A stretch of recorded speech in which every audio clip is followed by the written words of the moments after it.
Hello. So today I'm joined by Paula from CFO Advisory Partners. Hi, thanks for coming on. Thanks so much for having me. It's really nice to be here. That's great. And I have to apologize because some of our followers were expecting us to go live, and you can blame me for technical difficulties. So we are recording this and we will share it on the socials for you all. But we'll still get the lovely conversations. So, do you want to tell us a bit about yourself, Paula? Yeah, well, thank you so much. And yeah, I just think we all have technical things happen. So, it always happens. But yeah, thanks so much, Narelle. I met Narelle through a mastermind that we're in together and we've actually met in person. And it's just been really great to get to know you and what you do. And I love what you do. And yeah, so I'm a I suppose a CFO or money coach, and I work with businesses mainly in the allied health space on profitability and cash flow mainly. So that's the kind of things that businesses come to me for. But I obviously didn't start here. I started off in the corporate world, so I've been an accountant for over 20 years now. I've been a CPA. And I started off in the corporate world and I built my career up really fast. And do you want me to tell you a little story about that or do you want me to? Absolutely. Because Okay, I'll I was talk like, about my what story backstory. can you? I'm the same, right? Like I started in corporate as well. And people are like, how did you end up in allied health? I'm like, well, let me go back. So let's hear your story. I'd love to. So yeah, started off in corporate and I climbed that ladder really fast. In fact, I ended up like leading teams of accountants by the age of 25. Oh, wow. Yeah, so I just like got on this bandwagon of there was like a real push for women in leadership at the time. There just really wasn't women in leadership, and they started to have these quotas that they wanted to meet. So they Wow. started to help the younger ones through. So put my hand up and I just went on to that. And the second reason why I did it is because I had my first son, and my first son had was born with two disabilities. And so Mm. I sort of I had to make this decision whether I was going to be a stay-at-home carer for him Mhm. because he needed a lot of care, or whether I was going to go to work and earn the money for the family. Mm. My dad made that decision for me. He actually retired early. He retired at 53 and he took over the care responsibilities. Aw, that's beautiful. But then I had like this weight of the world on my shoulders because he Mm. said to me, I remember just being in this doctor's office and like we were looking at wheelchairs at that point. He didn't end up in a wheelchair, but we were looking at them and they were Mhm. ready to put him in. And my dad just looked at me. He's like, we're gonna just try everything. And um he's like, right, like I'm gonna take over this because you've got longer to work and you've got to look after this family longer than I do. So I was just like, all right, I've got to make the most of it, right? So any opportunity I had to build my career, I was totally on it, and I did, and I built that career up. And I had another little push too with I was married at the time. I had three kids by that stage, and my husband went through some depression, and he was Mm. working at a really high workplace. He was working at like one of those big companies that just push you to the limits. Mm. And he just walked in one day and said, I can't work and I can't go back. And Yeah. so I took over and I ended up in big leadership positions. I ended up leading like multi-million dollar and billion-dollar deals, working with government, working with parliament, working closely with ministers, advisors, CEOs, executives, that kind of thing. Wow. And so how did you make that switch then into small business specific and then specifically into allied health? So I not in a very traditional way, and I know your story too is like totally not the traditional way that you would see it. Like I first of all was just like sitting in corporate going like there must be something else. So like I was looking for that next thing, and I knew that next thing for me in corporate was going to mean that I didn't see my kids. Like I just I'd already Yeah. given it my all, and that next step up would have just been all of my time. So Mhm. I actually started this like little side business of Mhm. designing t-shirts. Would you believe it's completely Oh, okay. right? So designing these t-shirts, and it wasn't the stage where you've got Canva or anything like that. This is Mhm. going back quite a number of years, and I'm YouTubing stuff on how to use Yeah. shop and how to get my thing on the t-shirt. And anyway, I got these t-shirts up on Amazon, and one night they took off, right? Mhm. So, and all of a sudden I was selling like all of these t-shirts in my sleep, and I was making more money than I Wow. was at my job, right? I was Which like, is, which I know is very impressive because you would have been on a nice, comfortable corporate yeah, salary. Just imagine. That's a lot of money to make from a t-shirts. lot of money coming in. Is a lot of money from t-shirts, because Yeah. when you get my t-shirts actually made it to the top 10 pages of Amazon. So you can Wow. imagine, like, when you're on the top 10 pages of Amazon, Yeah. right, you're selling a lot of Yeah. like volume. And I thought, oh, I'm just going to be a Know t-shirt. this about you. This is so fun. I love it. So, I scaled up that business, like with my leadership skills. I was like, right, I'm not the best designer. I hired designers. I ended up like having a team of 4 people working for me. I was pumping up t-shirts before work, after work. I was trying to you Oh, could hit these limits, right? And every time you hit a limit and you got to like you sold so many products, it was like a game. Like Amazon unlocked a whole nother level for you, right? right, Like, right. so I'm Wow. playing the game, right? And then the game stopped one night because I had a disagreement with my husband at the time, and we decided to part ways. And I did Mm. not plan for it. I didn't think about it, and I think a lot of women also do this, where he obviously had something in his head beforehand. And I found myself waking up the next morning with my bank account cleared to zero. Oh, All of wow. my money moved into his account. I didn't have a second account or any other account, which is just so silly. And the business that I had on Amazon, uh, we had together, but it was my business. It was under his name. And Oh, he changed all the passwords. I couldn't get in, helped you out. blocked out. Found myself walking away with the 3 kids, my car, and what I could fit in that car. Isn't that crazy? Yeah. It's funny, you often hear these stories about how like women take men for everything and then I meet some women who've had the opposite experience and it's like I was really successful and yeah, it's just crazy that people that were in a loving relationship, even though it's not working anymore, would decide to do that to the other person. It's just Exactly. It's yeah, yeah. it taught me like one of the biggest lessons, and it took me a lot of years to get to this lesson. Hmm. I really feel now there is no right or wrong. Like there is just your opinion and their opinion, Mm. their way, your way, and Mhm. it's just it is what it is. Yeah. So strongly believe that everyone should financially protect themselves. Mm. I was so good. I mean, I was an accountant and I was so, so good at money. Yeah.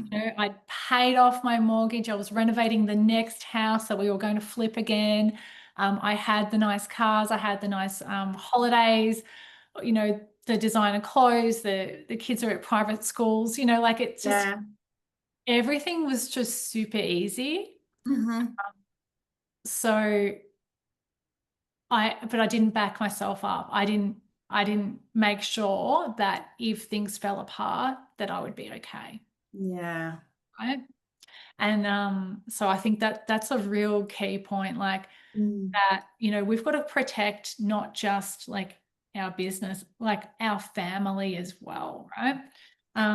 So it took me 7 months to get back on my feet. And, um, what I found really weird about that, and I got into mindset work later, is that 7 months later, I mean, I lost everything. I had to move in with my parents. Wow. Start again. But 7 months later, I had pretty much the same amount of money. I built it up again, Yeah. right?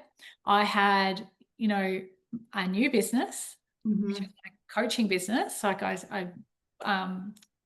started a coaching business, and I had my job still. So like I had all this money's coming in, and so I was like, right, I'm okay again. Yeah, and it's really interesting because I've heard this talked about before where we say things like, um, I can't think of how you would put the saying, but it's along the lines of, like if you failed in business before, it's not a failure though, because you learn all the lessons, and next time you don't need to learn the lessons again. You just go straight to the ones that you know work. So it's always quicker that second time around.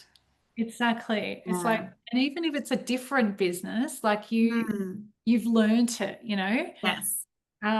So yeah, I started off, I found someone. I thought I was going to be a speaker. Mhm. I didn't end up being a speaker because he was like, well, you've been coaching for years, you've been leading Mhm. for years. Yeah. I think you're probably best off doing this. I didn't start off coaching businesses or Mhm. mentoring people on profit. I just sort of naturally ended up doing that because Mhm.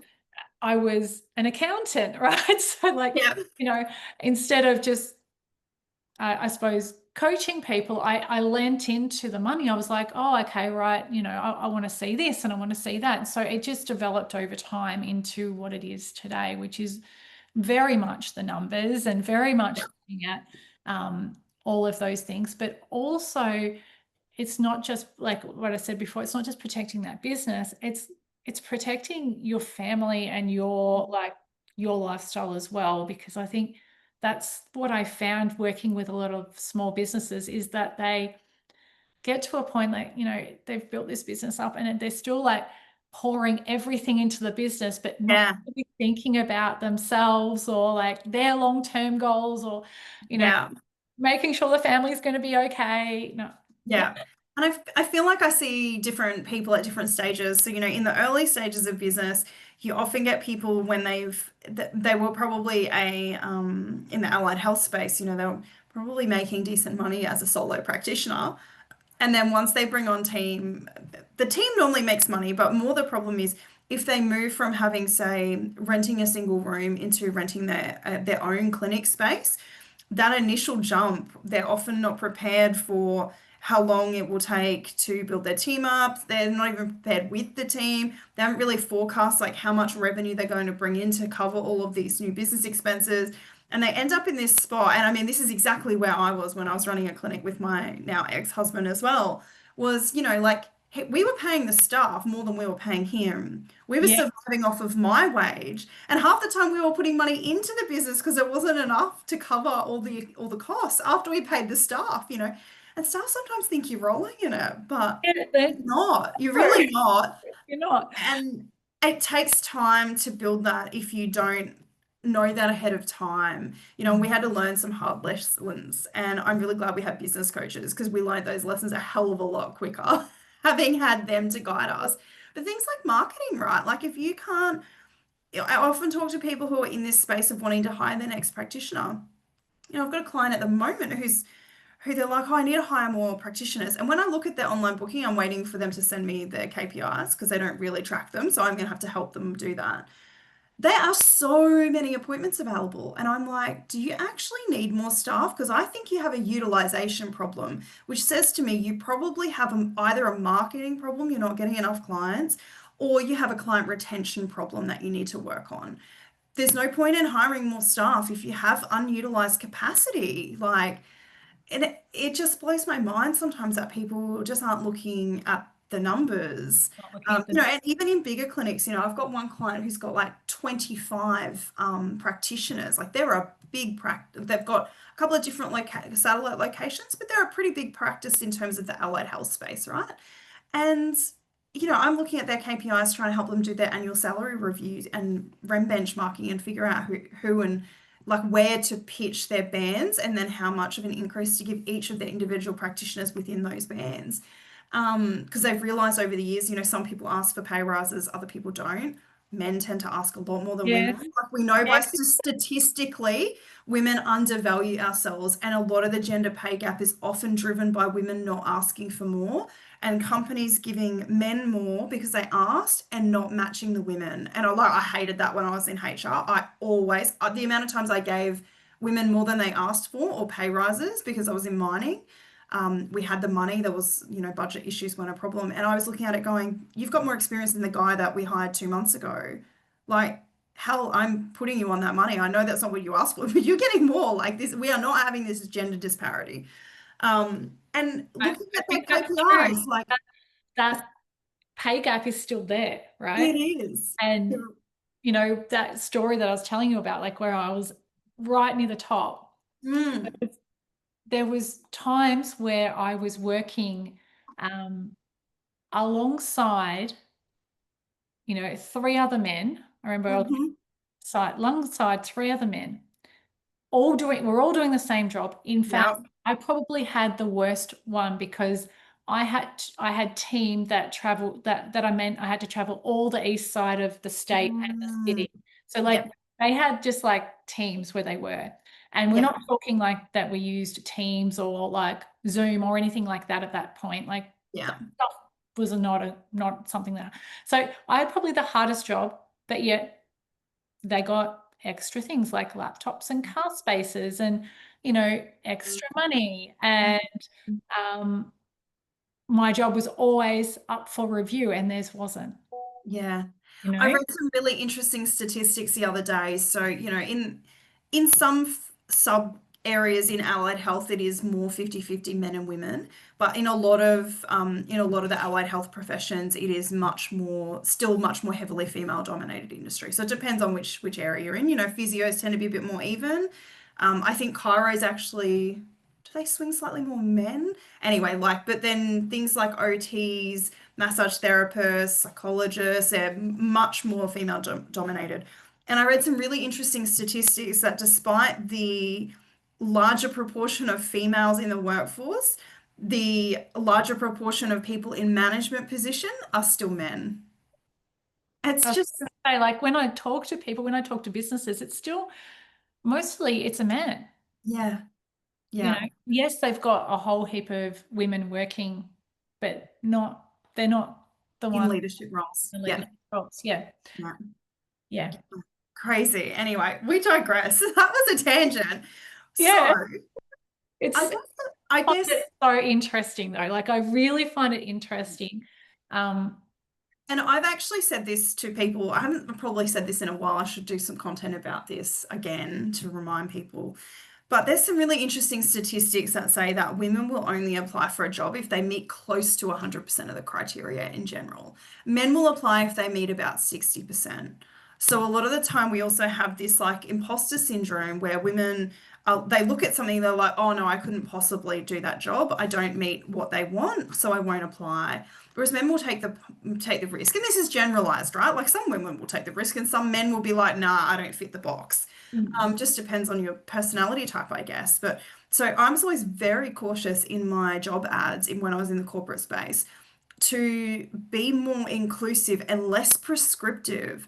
I mean, I can screen a resume when I get it, but particularly it's different if I'm advertising for an admin role and I'm mm, going to get 300 applicants, I can be prescriptive, right? Because there's going to be women that fit the criteria anyway. yeah. If I'm hiring for, and I used to get this specialist professional roles where we'd be flat out getting 30 applicants and we'd be flat out having half a dozen of them who actually met the criteria. I was very careful not to be overly prescriptive and to keep it really general because otherwise you cut out a bunch of people that might not otherwise apply. And even sometimes when they don't fit the criteria, you still look at their resume and think, geez, they could be really good for this other job I have open. But you would never get that if you're too You prescriptive wouldn't. about it. So, yeah, it's really, really fascinating. It's also really fascinating how, unfortunately, sometimes women are our own worst enemies. Like we talk about like toxic masculine culture and patriarchy and all this sort of stuff. And absolutely that has existed and still exists in pockets. And we're working through some of it and some of it we're not as a society. But I mean, damn, like some of the stuff I've had conversations with clients about this week around the issues between women in their workforce. And I mean, I've seen it. Like, I used to years ago not have that many female friends. I had a lot of male friends. I come from a male-dominated industry anyway. So, but yeah, like we can be right bitches, Terrible. Terrible. terrible to each Yeah. other instead of like building each other up. And it's yeah, it's a whole thing that has to shift, and no one's really talking about it. You know, we're all pointing fingers at the men, Yeah. but there's so much competition within women that we don't even recognize is there sometimes. So, yeah, Yes. challenge. It's such a challenge. It's such a, and yeah, I agree. I don't think there's enough spoken about it, Hmm. but Yeah, it happens. It happens so often. It's it definitely really happened to does. me. It's definitely happened to me, like as a leader, like Mm. being at my with my staff, and yeah, just yeah, it can be the nastiest kind as well because it's usually very quiet. I had a female manager when I was working in mining. She sort of she was the functional manager, so she was the HR person. She wasn't the I technically report what I mean, in reality, I worked for the general manager of the site I was on, who wasn't a HR person. He was, the general manager of the whole division. And then she was the corporate HR manager, who was technically my functional manager. But in reality, it was, other than a few things she needed from a corporate perspective, all of my day-to-day work was for the GM. And she was terrible. Like, she was and I shouldn't say terrible, like she had her own, things going on, I guess. But it was a real struggle. Like there were times when sometimes she technically didn't know as much as I did on certain subjects. But she was that sort that had obviously gotten her way to the top by being like harsh and, like coming in like sometimes women think they have to in a male-dominated industry. But that then led to it went one or two ways for me. At the start, it went into me questioning whether I was good enough, whether I knew what I was talking about, and she would talk at you rather than have a conversation with you. And she would do it with the male managers as well. This wasn't just me as a female, but it was probably a little bit worse with me because I worked for her. Eventually, until I stood up and was like, no, you're wrong. And like I bit back. I'm not a confrontational person at all, but holy did I bite back a few times because I was just like, no, like you are wrong. This is what the legislation says. This is what we should do. Like you are, no. And like there were things she would ask. She was very compliance driven. She wanted to tick all the boxes. And I'm like, this is useless. This is a waste of my time. There are so many more things I could be doing that actually improve the performance of the site, the happiness of the employees, our retention, like the performance management processes, like all of these really tangible things. And she was just like, why was this leave form slightly incorrect and how did it get through? I'm like, leave forms don't even come to me. Like, come on. Anyway, we digress. Yeah. Yes. Yeah. So, It can be very nasty. Very so to nasty. get back onto Yeah. the money conversation, because that's why we came here. Where do you see, I don't know, it depends on what you want to talk Yeah. about, but I guess like where do you see businesses going wrong or like what are some of the things that you really focus on when you're working with clients or what would you recommend?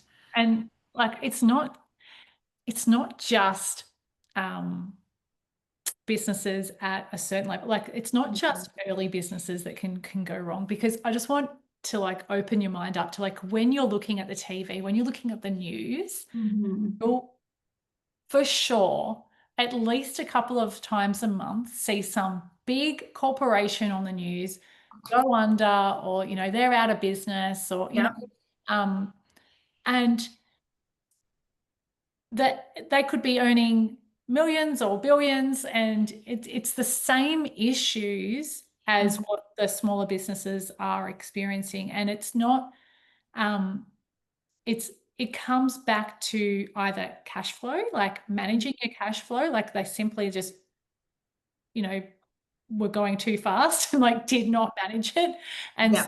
therefore, and probably didn't have someone advising them too, because like I've definitely worked with some of my amazing colleagues who have been at some of these organizations where they've had to do some really quick thinking work to free up cash, right? Yeah. So, like, there's definitely ways that we can free it up if we look at it and if we know about it. So, like, understanding it and having the time to do it.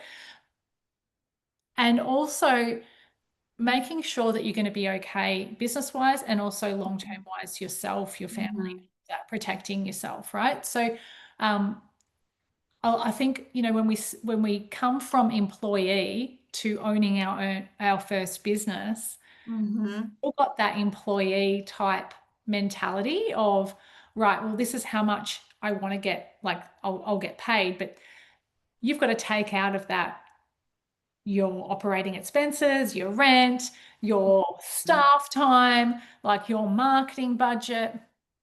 Then you've got to I would like you to put some aside for those quieter times, like maybe next month something happens or you can't Yeah. work. And, what I find is people have no problem making more money each year. Like Mhm. they are increasing the amount of money they're making each year in the business, which is fantastic. It's showing that they have the ability to make more money. And Mm. so they're speaking to people like you. They're like, right, we're going to grow the team, we're going to make more money, but they're not really good at managing it. So they're not actually either taking more profit Yeah. or they're running into bigger money problems or they're having to jump back into the business and get paid little or Mhm. and yeah, and then the family suffers because they're not able to take a wage or they're not able to pay themselves in Well, the way they're they do. sitting down in the evening on the couch doing invoicing because they have to keep everything going. Yeah. They've got Yeah. it in their head like if this person isn't going to pay their payment plan or if this person doesn't come in this week, like and and it's all going on, so it's just about actually having some control, like having some systems in place to take it out of your head Yeah. and have the ability to go, all right, actually, I feel okay. And I think it takes a little bit of time to get to that point of feeling okay. Mhm. And I think what really helps is having that cash, like I always suggest, like having a cash buffer to the side. And, I've Mm. certainly had to use it in my business. I've seen a lot of people have to use their cash buffer from time to time, because I had to do it recently. Yeah. right, like Yep. It's either, awful. you made a decision and you bit off more than you could chew, like, and it didn't go work out the way that you wanted it to work out because it's business and we're testing, or Mhm. um, something happened, like the economy, or like Yeah. something shifted, or and all of a sudden, I visited one of the physios the other week, and um, nothing to do with what they had, but all of their footpath out the front on all of their parking spots was Mm. picked up by the council. Ah, yep. And that They didn't affects their really foot get in. traffic. Yeah. Like, I mean, and now when you're a physio, you've got people who are on crutches and Yep. pull up out the front. They Yeah. can't walk that far. And so like that affects your business. Yeah, It's out of absolutely. their control. Not that they were told, like, so, Yeah. you know, Yeah. you got to have a Crazy. backup plan for these things that are just completely unexpected that Even, you don't know even are going it's to happen. the expected things though, like, I know, like, I remember years ago, and I think you've looked at like you do a bit of profit first style stuff, don't you? I do. And anyone who's done like Barefoot Investor, it's the Yeah. same sort of principle for business. This idea that you have like your income comes in and your expenses go out. You have an account that is like savings for your tax. You have a emergency fund saving. You have an account to pay your staff and yourself. Yeah. All those things, right? The little buckets. And quite often what I see with businesses is they put enough money to pay their staff week to week. But there's either two ways it goes. They either forget to um, how would I put that? So like let's say you're making 10 grand a month and you need 8 grand to pay your staff. I'll pick, I don't know. That's probably a bit excessive. So you need 5 grand to pay your staff. That's probably more accurate. and the rest is eaten up in expenses and whatnot. And let's say maybe you're putting away $1,000 a month for profit. Like, Yep. let's hope, like 10%. Probably a lot of people aren't, but let's hope they're doing that. But what they don't account for is that when all of their employees take 2 weeks off at Christmas time, they're now only earning 5 grand that month. And so they end up pulling out of the profit to cover that 5 grand shortfall to cover that. So there actually ends up being almost no profit. So you can either do it that way, or you just each month put away a slightly larger amount for your wages to cover the leave so that when Yep. you have times when they're not working. So, there's multiple ways to manage that, but people often don't. And then they end up with this problem where they're like, oh, there's just not enough cash this week. Yeah. Also, there's not Um, a yeah, and and like I know it's when the I worst do, time, the worst yeah, time, right? yeah. Christmas time or January or Absolutely. And I yeah, know when I do forecasting, with clients around the revenue potential of each practitioner, I'm looking at what is their roster, what is your treatment time lengths, what do your breaks look like, what does your utilization look like, what's your average charge rate for that service, excluding GST. I mean, a lot of allied health don't have to pay GST, but there are some that are not exempt from GST. So, making sure you work out that and then working that out over, say, like 46 weeks a year, roughly on average, because they're taking 4 weeks of annual leave and about 2 weeks worth of public holidays and sick leave. Some of my clients have like professional development study leave for a week. So they're actually only doing 45 weeks, whatever that looks like in your business. And if you're not forecasting like that, then you're overestimating how much money you're actually going to earn per practitioner. And a lot of people just look at it and they're like, okay, well, like I know that if I have like 50 treatments a week between the team, we're good. I'm like, yeah, but is that 50 treatments a week every week for 52 weeks a year? Or is it 50 treatments a week for 46 weeks a year, which averaged over 52 weeks is actually 55 treatments, for yeah, example, and they haven't modeled that out. And then they get to the end of the year with their accountant and they look back at what they did, and then they still haven't figured out how to forecast and translate that into what it's going to look like next year. Or they exactly. want to hire like I had someone saying they're really at the point like they've probably got 30 odd team members now, multidisciplinary as well, so slightly more complex. And then they've got an admin team, and they're like, oh, they've sort of got a team leader admin. They don't have a clinical lead other than the owner slash manager. And like, we really need to hire a clinical lead to take the load off of me because I can't do both. And they're like, but I don't know if we can afford it. And I'm like, right, well, like, let's look at your figures and then let's look at your team capacity and then let's look at what's left over. Yeah, and until you do that, like, it's really hard. It's easy when you're like, I have a clinic. I know I need to employ this many staff. Like, okay, I need like three. Oh, if I hire another one, like I'll just make more money. And that's absolutely correct. Until you get to a point when you're at, say, like 10, and then you're like, oh, I might need a practice manager and not just a part-time admin, or I might need a clinical lead, or I might need these non-revenue generating positions that take more thought into how you work them out. So, yeah. Anyway, so I took Absolutely. over. No, Yeah, you can it's tell I great. love talking about money too.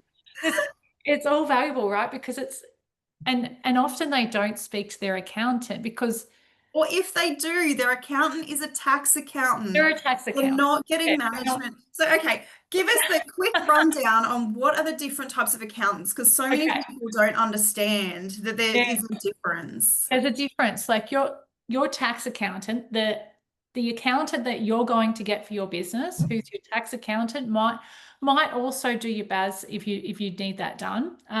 Or you might have a bookkeeper who does that. So you've got levels, right? So you've got your bookkeepers, they're going to just keep things tidy for you, right? So, I mean, you could possibly do it yourself if you wanted to, or you could have a bookkeeper doing it for you. Doesn't tend to cost that much to have it done. If you need your BAS done, they'll do that sort of stuff as well, right? So they're just keeping things tidy, making sure everything's like they're ready for the accountants, very compliant for you. Okay, excellent thing to do to Yeah. palm, right? Um, your accountant, you probably see them like maybe a couple of times a year, or some people just once a year. Sometimes it's like you're only going to see them really for the previous year. So like you're really just getting the stuff done like You're lodging your tax return, lodging your tax return. basically. Yeah. Sorry, yeah, getting your tax returns done with them. And they are so busy doing tax returns. That is usually what they specialize in, what they do. And then there'll be some larger accounting practices that might have some different services off, or people like me who come in and do more the management accounting side of things, which is actually looking forward. So you've got the bookkeeper keeping things tidy on what's going on right now, the accountant who's doing your tax accountant looking backwards, right? And making sure everything's okay there and compliant and submitted. And then you've got the people who look forward and work with you to look at forecasting, to look at cash flow, to look at profits, and are you profitable, or what could we change? And these are the conversations that we have. Like you have the conversations around staff, which I think staff is such a big portion of it, right? Staff, or Especially in an allied health clinic, when it's any service-based business, right? When service-based your revenue is staff contract. directly correlated to the number of hours of services provided, like there is no bigger expense. You know, it is the single biggest expense. It's not like you're manufacturing something and there's all this cost of goods sold. Your cost of goods sold is your wage bill. Like, yeah. Yeah, it's Yeah. huge, right? So like that's your main thing. And so you've got to make sure you get it right. You've got to make sure you understand it. You've got to make sure that you forecast it, because especially if you are good at making money and you are good at, making sure, people love you and they come to your business, that's great. But you want to make sure that you're going to be okay personally as well, because you probably didn't build the business just to build the business and look after everyone else. Like you probably built it because, well, some people just fell into it. Like sometimes I speak to people and That they're like, happens. like I just was, working in a clinic, and then I just thought the next step was to own my own. Like that's just. I often get people who are like, oh, where I was working closed, or I was working in public health and I wanted to go out on my own. I just started solo. I never wanted a team. And then all of a sudden I had a space and then I was fully booked. And so then I thought, oh, well, I've got half a room spare. I may as well like hire someone to fill it. And then it just snowballs from there. And sometimes they actually love running a bigger business. Sometimes people get into it because they want to scale their profit and their money earning capacity. A lot of the time in allied health, and this also is like sub-industry dependent, I find, because chiros are often they are very aware in their studies. It's actually they're probably one of the only professions that does a little bit more around business work in their degrees.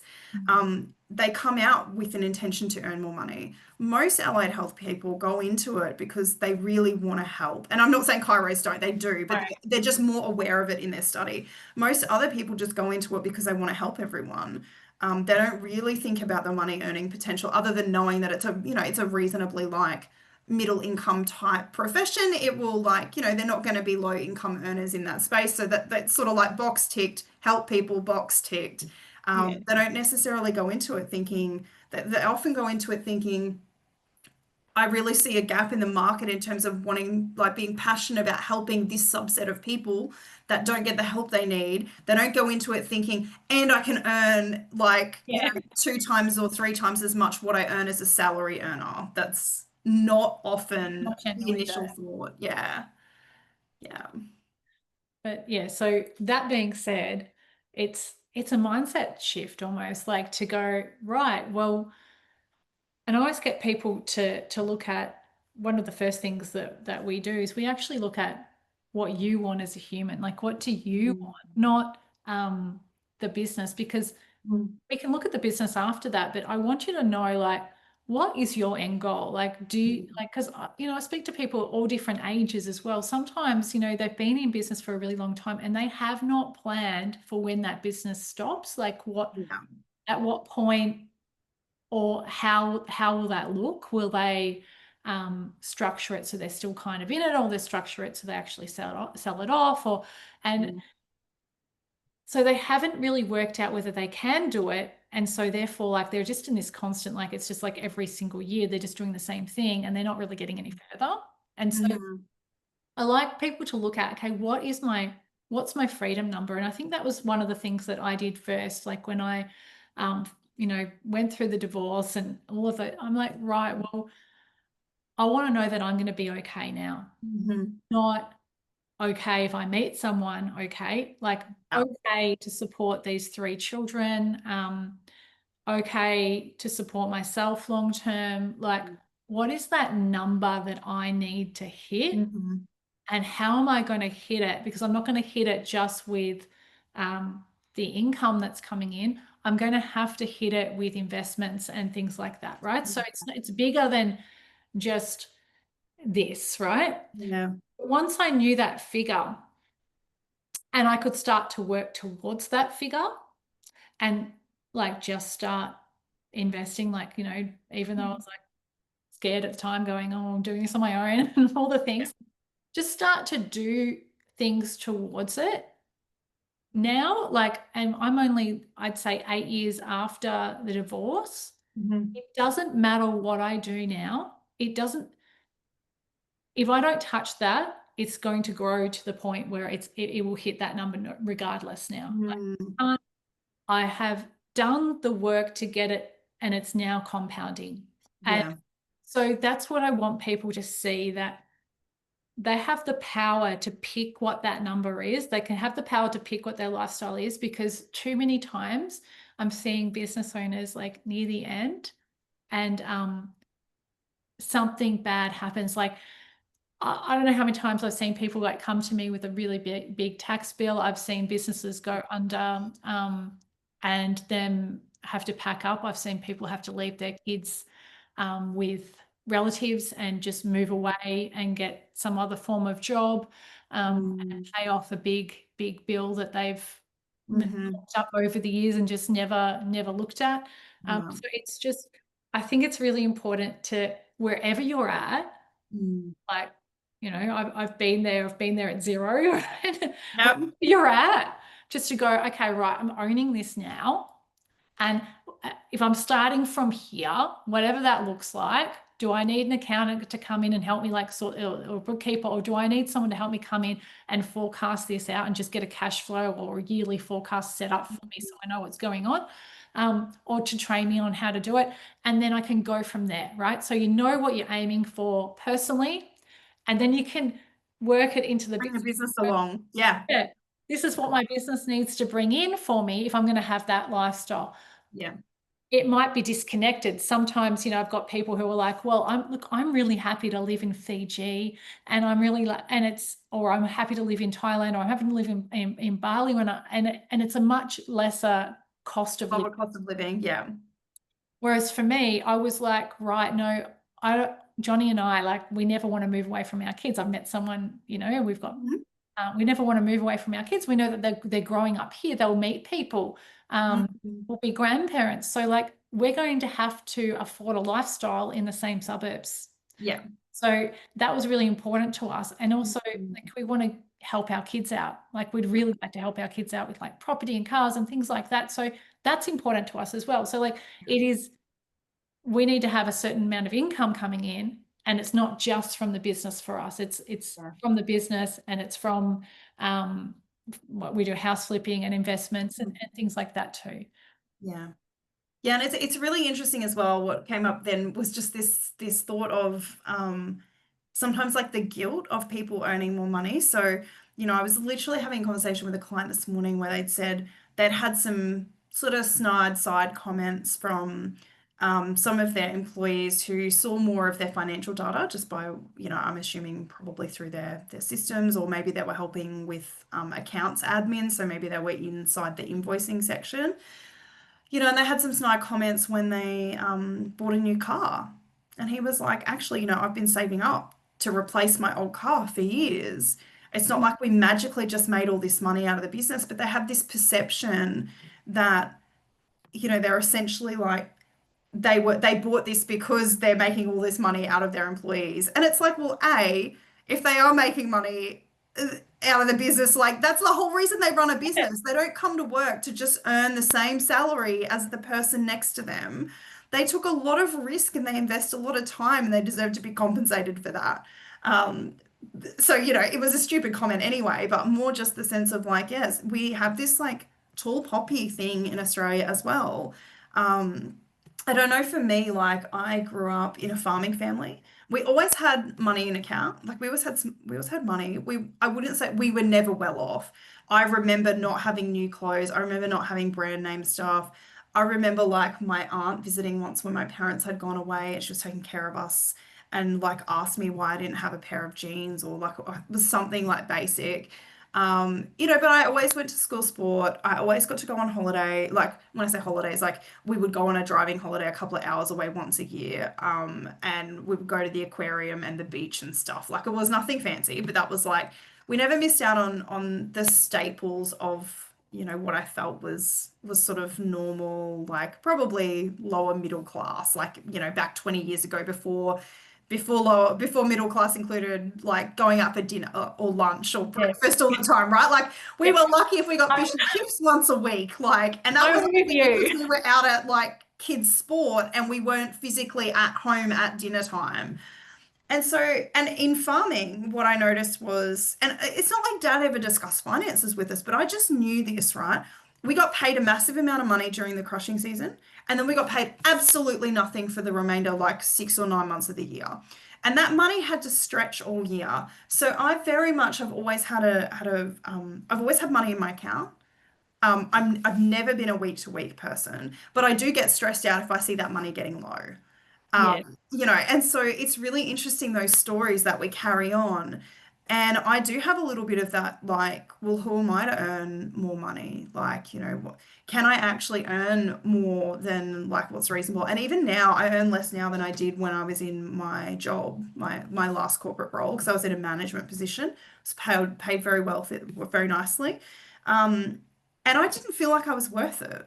And now I'm like, am I stuck at a bit of an income ceiling because I feel like I'm earning what I'm worth again? Like, and there's so much that goes into that. Yeah.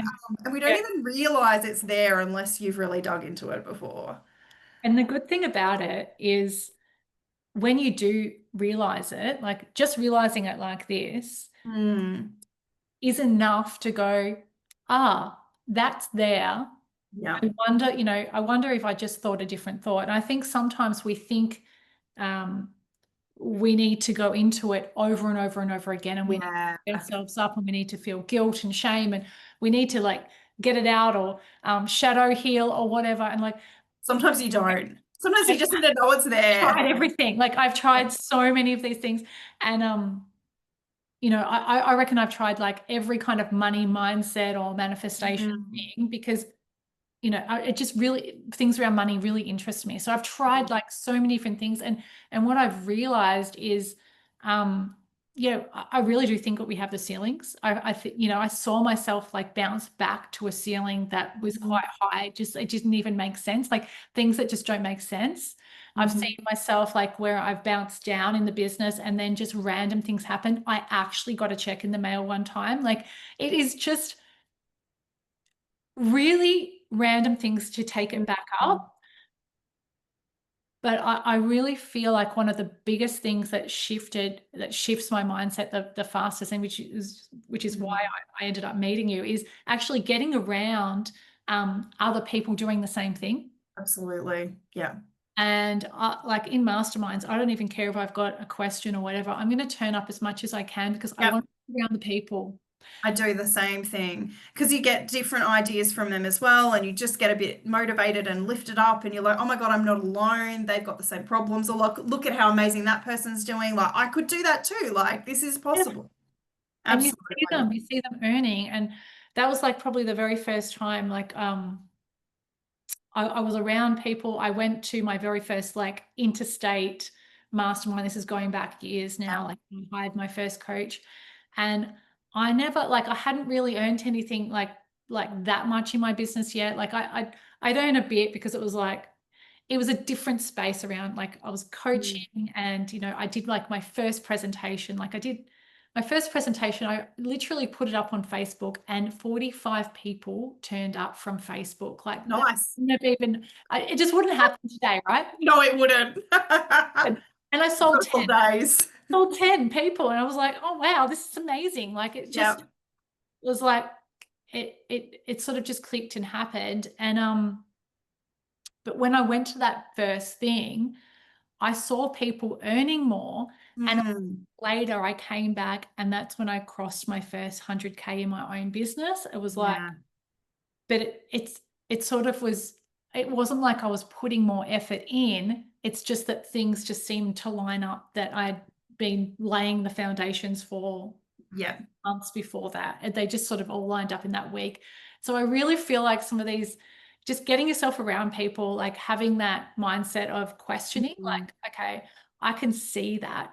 mm, But I also think, like, I know I had the same sort of childhood, or maybe I had it like a little bit more like, and we didn't have to like make the money work. Because like I think it's really, really, farmers have it the hardest because they have to forecast, right? So yeah. they're really smart at doing this, and also it's very hard on their mindset to do it. Mm. You've got to make sure you've got enough money, and if that next season is no good, well, You are, yeah, you're an really, overdraft with the right? bank. Yeah.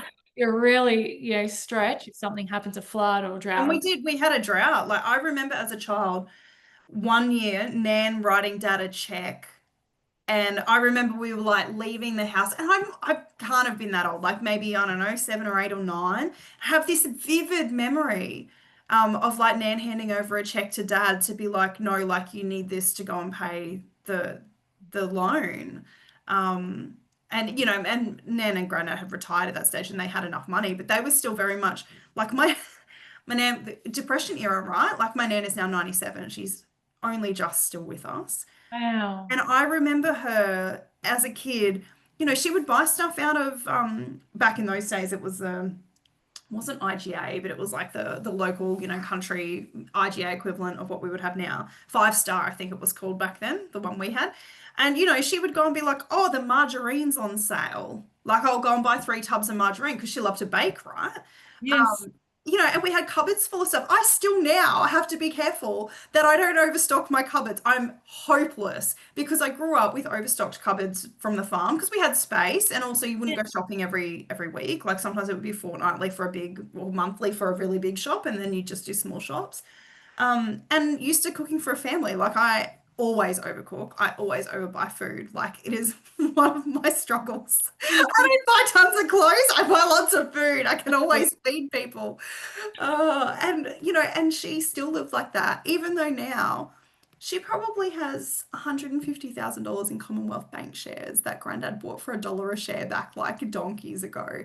And she's got plenty of money. Like, when her mother passed, she inherited that. And she's got quite a bit of money. And she now has given us, grandkids, like she gives us money quite regularly.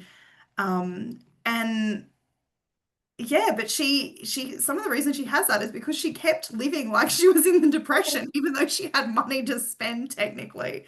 So it's really fascinating the way our family and stories and how we were raised without having ever consciously had a conversation about money, how that impacts us. Yeah. Yeah. It could just be, how you're raised, an experience that you had, a throwaway line, Hmm. all of those things lead into how you're dealing with it. And then that affects how you deal with the business money, or how much you hold on to. Hmm. And what you're saying now, like Hmm. how we were raised, it's very different. People are spending, spending, spending, and it's very easy now to spend too much. Yeah. Uber Eats, or like Hmm. the latest, everyone has to have the best holidays, or the latest, I walk into the netball with my daughters and the soccer, and they've all got the tracksuit top that's the latest tracksuit top. And I know these things, Hmm. all of these things cost so much money. And Hmm.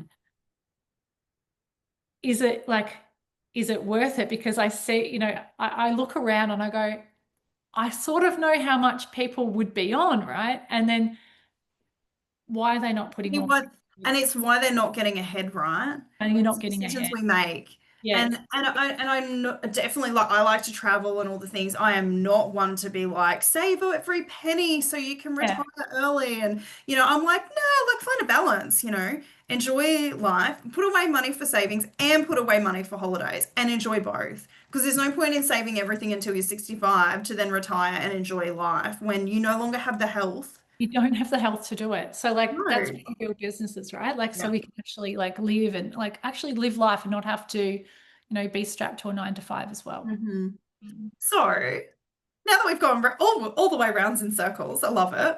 So what are some of the ways that you help clients? How can people work with you if they're like, oh my God, I need a bit of this in my life?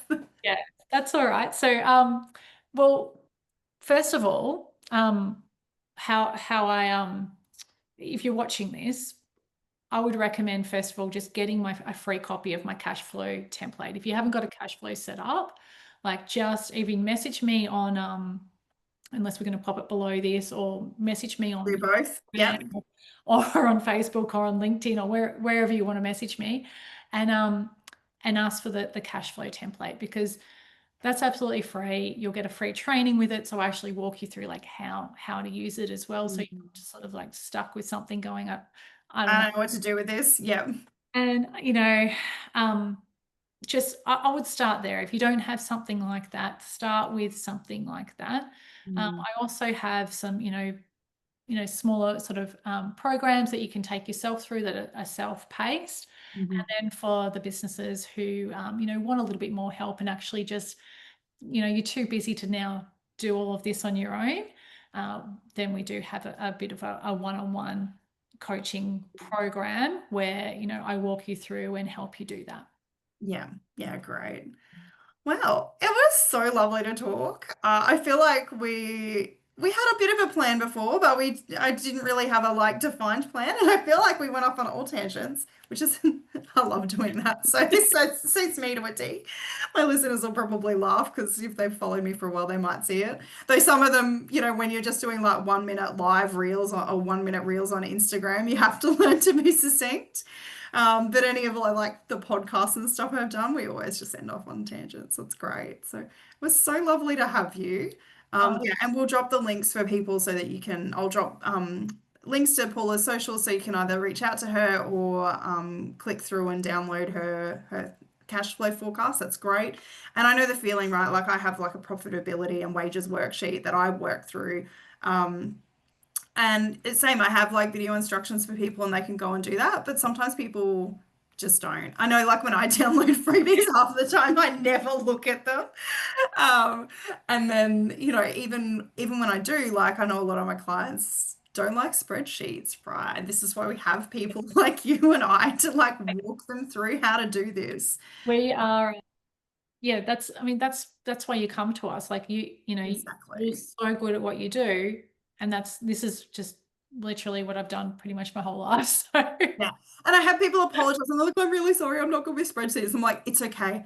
I'm not a therapist. Like, I can't do what you do with your clients every day. Like, different strengths. Like, it's okay. Yeah. Yeah. exactly.